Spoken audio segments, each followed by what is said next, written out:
বিভিন্ন কর্মসূচির মধ্য দিয়ে মঙ্গলবার যৌথভাবে অরণ্য সপ্তাহ উদযাপন করল পশ্চিমবঙ্গ বিজ্ঞান মঞ্চ ও কোচবিহার মহারানী ইন্দিরা দেবী বালিকা বিদ্যালয়। এদিন মহারানী ইন্দিরা দেবী বালিকা বিদ্যালয়ে প্রথম পর্যায়ে হয় অঙ্কন ও প্রবন্ধ রচনা প্রতিযোগিতা, দ্বিতীয় পর্যায়ে ছিল অরণ্য দিবসের তাৎপর্য বিষয়ক আলোচনা, স্লাইড শো, বৃক্ষরোপণ, চারাগাছ বিতরণ, সংক্ষিপ্ত প্রশ্নোত্তর প্রতিযোগিতা এবং সবশেষে ছিল পুরস্কার বিতরণী অনুষ্ঠান। পশ্চিমবঙ্গ বিজ্ঞান মঞ্চের কোচবিহার জেলা সম্পাদক অসীম সাহা এদিন বলেন, 14 থেকে 20 জুলাই অরণ্য সপ্তাহ উদযাপনের তৃতীয় দিনে কোচবিহার মহারানী ইন্দিরা দেবী বালিকা বিদ্যালয়ে বিভিন্ন কর্মসূচি পালন করা হয়েছে।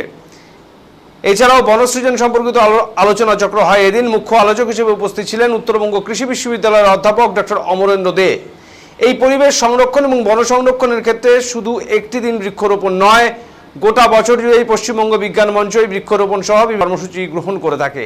মূলত বিদ্যালয় স্তরে ছাত্রছাত্রীদের মধ্যে পরিবেশ চেতনা ও বিজ্ঞান চেতনা প্রসারের ক্ষেত্রে এই কাজ করে থাকে বিজ্ঞান মঞ্চ বলে জানান তিনি।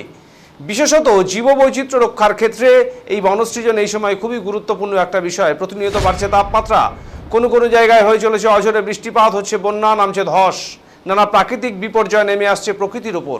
আসলে প্রকৃতি পরিবেশ আজ বিপর্যয়ের মুখে পড়েছে। তাই এই পরিবেশকে রক্ষা করতে বৃক্ষরোপণ এবং বনসৃজন করাটা অত্যন্ত জরুরি।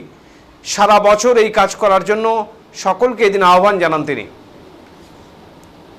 আজকে হচ্ছে অরণ্য সপ্তাহের তৃতীয় দিন চলছে আমাদের, যেটা প্রতি বছরই বনসৃজনকে কেন্দ্র করে আমাদের পশ্চিমবঙ্গ বিজ্ঞান মঞ্চ এই অনুষ্ঠান করে থাকে 7 দিন যাবৎ।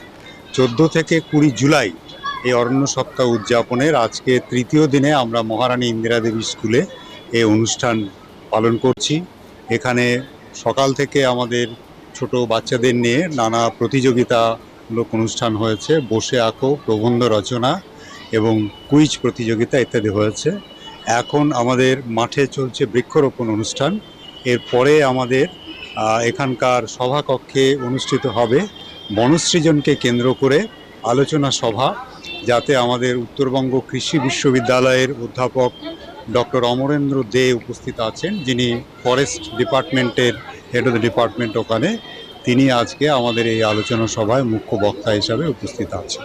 তো আমরা এই পরিবেশ সংরক্ষণ এবং বন সংরক্ষণের ক্ষেত্রে শুধু একটি দিন আজকে গাছ লাগানোর মধ্যে দিয়ে নয়, সারা বছর ধরে আমাদের পশ্চিমবঙ্গ বিজ্ঞান মঞ্চ এই ধরনের অনুষ্ঠান করে থাকে এবং মূলত বিদ্যালয় স্তরের ছাত্রছাত্রীদের মধ্যে পরিবেশ চেতনা, বিজ্ঞান চেতনা প্রসারের ক্ষেত্রে আমরা এই কাজ সংগঠিত করে থাকি।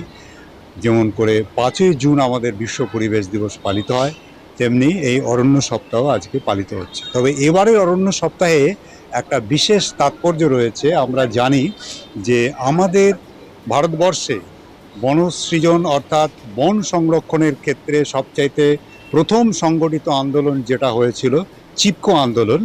এবারে এই বছরটা হচ্ছে চিপকো আন্দোলনের 50 বছর, যার জন্য আমাদের সেই চিপকো আন্দোলনের কথা স্মরণে রেখে বাচ্চাদের কাছে মূলত আমরা চাইছি এবং সাধারণ মানুষের কাছে চাইছি যে কিভাবে গাছ সংরক্ষণ করতে হবে এবং কিভাবে আমাদের পরিবেশ রক্ষার ক্ষেত্রে এই বনসৃজন এই মুহূর্তে খুবই গুরুত্বপূর্ণ।